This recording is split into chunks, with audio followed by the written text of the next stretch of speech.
करायचं स्मरण. जय जय रघुवीर समर्थ. श्री समर्थ कृपेने एक सुंदर असा बोध, एक सुंदर असं श्रवण आपल्याला प्राप्त झालेलं आहे. या श्रवणाच्या माध्यमातून उत्तमाचं सामर्थ्यसुद्धा समर्थांनी प्राप्त करून दिलेलं आहे. बघा, प्रत्यक्षपणे भाग कसा दिलेला आहे, नक्कीच श्रवण करूया. समर्थ म्हणाले, लोकांना आपलं दुःख बघवतं, पण आपल्या आयुष्यात जेव्हा सुखाचे दिवस येतात ना, तेव्हा लोक निंदासुद्धा करतात आणि तेच दिवस लोकांना बघवत नाही. असं का होतं? दुःख आले की बघा टणटणा उड्या मारत जातात, त्यांना बघवतं. परंतु दुःख आले की बघा आपल्याला त्रास होतो, लोकांना आनंद होतो, आणि ज्यावेळी आपल्याला सुखाचे दिवस पाहायला मिळतात तेव्हा लोक निंदा करायला मोकळी. जीवन असंच आहे. समर्थ म्हणाले, निस्वार्थी नात्याला फुलायला वयाची मर्यादा कधीही आड येत नसते. आपण आपल्या आयुष्यात ज्यावेळी आपले नातेवाईक असतील, आपले मित्रमंडळी असतील, अनेकांशी बोलत असतो. बोलताना कधी विचार केला आपण, ही व्यक्ती बघा माझ्यापेक्षा मोठी आहे किंवा ही व्यक्ती माझ्यापेक्षा लहान आहे. आपण सर्रासपणे बोलून जातो. आपण बागेमध्ये जेव्हा जाता, बरोबर, आपल्या घराच्या बाजूला गार्डन असतं किंवा आपल्या शेतामध्ये फुलं लावलेली असतात. फुलं डायरेक्ट येतात का हो? नाही येत. कळीमध्ये रूपांतर होतं की नाही, बरोबर की नाही? कळी असते आणि कळीनंतर बघा फूल फुलतं. मग त्याचप्रमाणे आपल्या आयुष्यात सुद्धा आपण एक प्रकारे कळी आहोत. जेव्हा उत्तम प्रकारे फूल फुलायला लागतं त्याप्रमाणे लोक हळूहळू निंदा करायला सुरुवात करतात. आणि जसं बघा आपलं फूल कोमजतं तसं ते प्रत्यक्षात मोकळे. कारण का? त्यावेळी टिप्पणी करणार नाही, काही बोलणार नाही. म्हणून समर्थ म्हणाले, आवडणारी माणसं, नाती ही सांभाळून ठेवा. हेच ते आयुष्य आहे. आपण काय साठवून ठेवतो जीवनात? फक्त पैसा, पैसा आणि पैसा. परंतु माणसं शोधून ठेव ना, तुला जी आवडतायत. बघा, जशी आपल्याला एखादी वस्तू आवडली की ती आपण घरी घेऊन येतो, मग तशीच आवडणारी माणसं ही आपल्या हृदयात असली पाहिजे. नाती सांभाळून ठेव. हरवली ना, बघा कुठेही सापडणार नाही, कुठेही शोधूच शकत नाही. कारण ती जागेवरच असतात, परंतु आपल्या मनाने पूर्णपणे हरवून गेलेली असतात. समर्थ म्हणाले, विचार कर, आपलं सुख कशात आहे, आपलं दुःख कशात आहे. तुझे विचार जर श्रेष्ठ असतील ना, तुझे विचार जर सुंदर असतील, तो हृदय देखील कोणत्याही मंदिरापेक्षा कमी नाही आहे. आपण विचार करतो ना, त्या मंदिरात गेलो ना, माझं मन प्रसन्न होतं. मी त्या ठिकाणी बघा फिरायला गेलो ना, त्या ठिकाणी मला मन प्रसन्न वाटतं, खूप छान वाटतं. मग विचार करा, तू कोणत्या मनाने गेलास?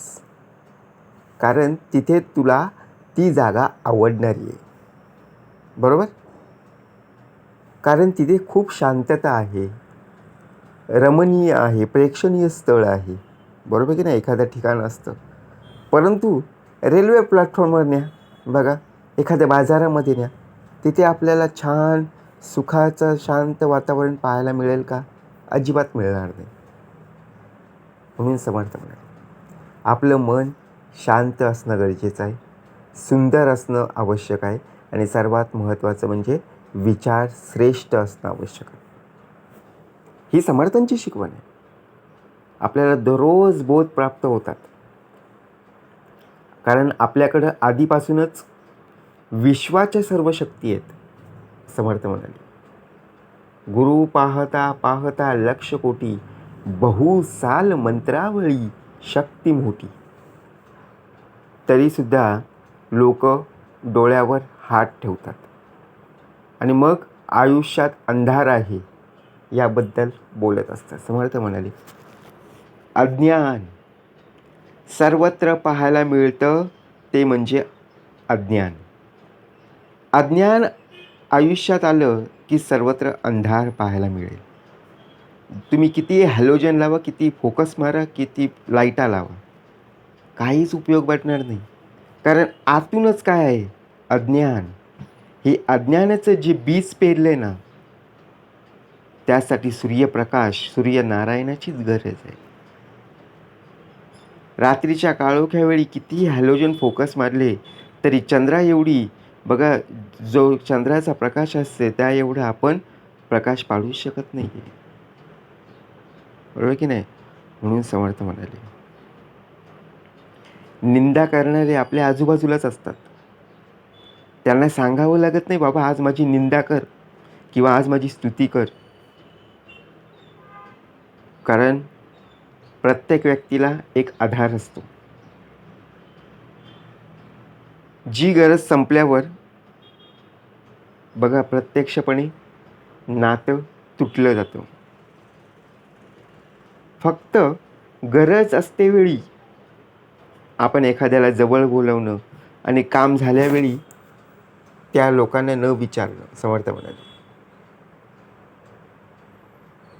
ज्याप्रमाणे नेतृत्व आणि कर्तृत्व हे बाजारात विकत मिळतं का? बघा कुठल्या टपरीवर मिळतं? अहो आपल्या हातामध्ये आहे. आपल्याला काय चांगल्या प्रकारे कर्तृत्व करून दाखवायचं आहे, आपले नेतृत्व काय आहे, हे कुणाकडून उसणं मिळत नाही आहे. ते स्वतःहून स्वतःलाच निर्माण करावं लागत असतं. परंतु मनुष्यदेह कॉपी करण्याचा प्रयत्न करतो. तो तसा वागलाय ना, मी सुद्धा तसंच करणार. त्याने हा व्यवसाय सुरू केला ना, मी पण तसा करणार. परंतु समर्थ म्हणाले, अनुभव, त्याला त्या गोष्टीचा अनुभव आहे. आपल्याला त्या गोष्टीचा अनुभव आहे का? नाही आहे. कारण समोरची व्यक्ती डॉक्टर या क्षेत्रामध्ये बघा उत्तम पदावर आहे, परंतु आपण निर्णय घेतला नाही, माझ्या शेजारी असणारी व्यक्ती आहे ना डॉक्टर झाली, मी सुद्धा डॉक्टर होणार. नाही होऊ शकत. त्याला त्या कलेबद्दल, त्या ज्ञानाबद्दल बघा संपूर्णपणे माहिती आहे. त्याने केलं म्हणून मी करायला जातोय, होऊच शकत नाही. समर्थ म्हणाले, तुला जी कला प्राप्त झालेली आहे, तुला ज्यामध्ये आवड आहे, ती गोष्ट करण्याचा प्रयत्न कर. जर तू त्याच्यासारखं वागायला जाशील तर लोक पुन्हा हसायला मोकळी होतील. बरोबर की नाही? कारण निंदकाचे घर असावे शेजारी. म्हणून समर्थ म्हणाले, लोकांना बघायला त्याच गोष्टी आवडतात ज्या तुमच्याकडून चुकीच्या होतात. कष्टातून वेचलेल्या आनंदाला बघा,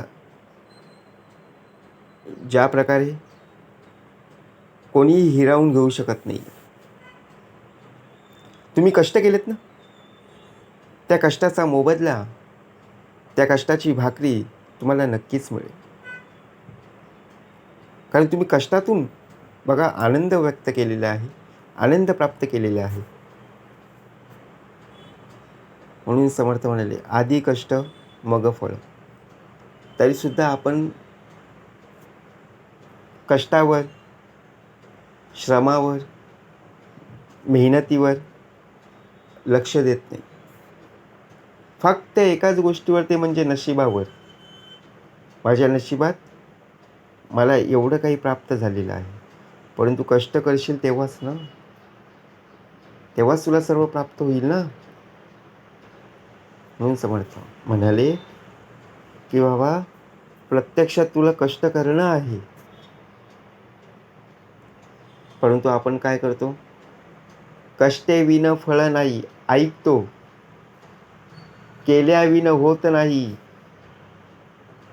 मग त्याचप्रमाणे आपण फक्त या कानाने ऐकतो, त्या कानाने सोडून देतो. कारण जी व्यक्ती स्पष्ट बोलत असते, त्या व्यक्तीचा स्वभाव हा साधा आणि सरळ असतो. असं वाटतं की अरे ही व्यक्ती आपल्याला डायरेक्ट बोलली. हो, बोलली. आपल्या देहाला त्रास होतो, मनाला त्रास होतो, परंतु त्या व्यक्तीचं बोलणं खरं आहे. त्या व्यक्तीच्या बोलण्यातून आपल्या आयुष्याला फायदा होत असतो. परंतु जी व्यक्ती बोलून दाखवत नाही ना, आपली चूक असताना सुद्धा गप्प राहते, समजून जायचं. या व्यक्तीपासून नक्की आपल्याला धोका आहे. त्यातून आपल्याला काहीच फायदा मिळणार नाहीये आणि एकदा झालेली चूक पुन्हा आपल्या हातून केव्हाही घडणार नाही, याकडे आपण लक्ष दिलं पाहिजे. कारण आपण आपल्या आयुष्यात खूप पाहिलंय. पैशासाठी आपण इकडे-तिकडे वणवण करत असतो. पैसा कमावणं तेवढं या आयुष्यामध्ये सोपं नाहीये. नुसतंच कष्ट करून पैसा मिळत नाही, समर्थ म्हणाले. तर या कष्टाला बुद्धीची जोड असावी लागते. आणि एवढंच नाही, जे तुम्ही कार्य करत आहात त्यासाठी धाडसही असावं लागतं. आज मी 8 तास काम केलं. 8 तासाचे मला 400-500 रुपये मिळाले. उद्या परत तेच काम करणं आहे. परंतु पैसा कमवतोय. परंतु जे काम करत आहे त्याला अर्थ उरत नाहीये. आपण काय करत आहोत? कोणतं काम करत आहोत? लोकांनी विचारलं तर आपल्याला सांगता येत नाहीये. म्हणून समर्थ म्हणाले, प्रत्येकाच्या मनात कुणालाही न सांगितलेली एक गोष्ट ही नक्कीच असते. जे आपण काय करत आहोत ते आपण लोकांना सांगत नाही. हे गुपित असतं. जे चांगलं आहे ते नक्कीच सांगितलं पाहिजे. जे वाईट आहे ते तिथल्या तिथं बघा, त्याचा विषयच न काढता सोडून दिलं पाहिजे. कारण का बघा, प्रत्येकजण सुखासाठी, सुखाच्या दिवसासाठी कष्ट करत असतो, मेहनत करत असतो. पण आयुष्यात एक गोष्ट नेहमी लक्षात ठेवा, हातात असलेलं कोणीही ओढून घेऊ शकत नाही. का शकतो? हो, घेऊ शकतो. तुझ्या हातात आहे ना, ते घेऊन जाऊ शकतो. परंतु तुझ्या नशिबात असलेलं कोणीही घेऊ शकत नाही. आता विचार करा, आपण मॅच पाहतो की नाही? आपल्या गावातले पण खेळतात, आपल्या सोसायटीमधले पण लोकं खेळत असतात. आपण टी व्हीमध्ये सुद्धा पाहत असतो, बरोबर की नाही? मॅची लागलेली असतात, मॅच पाहत असतो. प्रत्येकाच्या हातामध्ये बॅट असते, बॉल असतो, बरोबर? आता त्याची बॅट, त्याचा खेळण्याचा सराव हे त्यांना माहीत आहे. कसं खेळायचं, कशाप्रकारे बघा बॉल सीमारेषेबाहेर न्यायचा आहे. आपण जर घ्यायला गेलो आणि घेतली, तर त्यांच्यासारखं आपल्याला सीमाबाहेर बघा सीमारेषेबाहेर आपल्याला षटकार, चौकार मारता येईल का? नाही मारू शकत. बॅट घेऊ शकतो. हातातली वस्तू ना घेऊ शकतो, हुसकावून घेऊ शकतो. परंतु त्यांच्यासारखं खेळणं आपल्याला जमणार नाही. कारण कारण त्यांना त्या बॅटीची सवय झालेली असते. त्यांच्या हातातून आपण बॉल घेऊ शकतो, परंतु ते कसे स्पिन करतात हे आपल्याला कळू शकत नाही. म्हणून विचार करा, नशिबात असलेलं कोणीही हिरावून घेऊ शकत नाही. म्हणून आपल्या वाटेला जेव्हा बघा दुःख येईल ना, ते लोकांना बघवेल. पण आयुष्यात आलेलं सुखाचे दिवस लोकांना पाहवणार नाही आणि लोकं निंदा करायला मोकळी होती. जय रघुवीर समर्थ.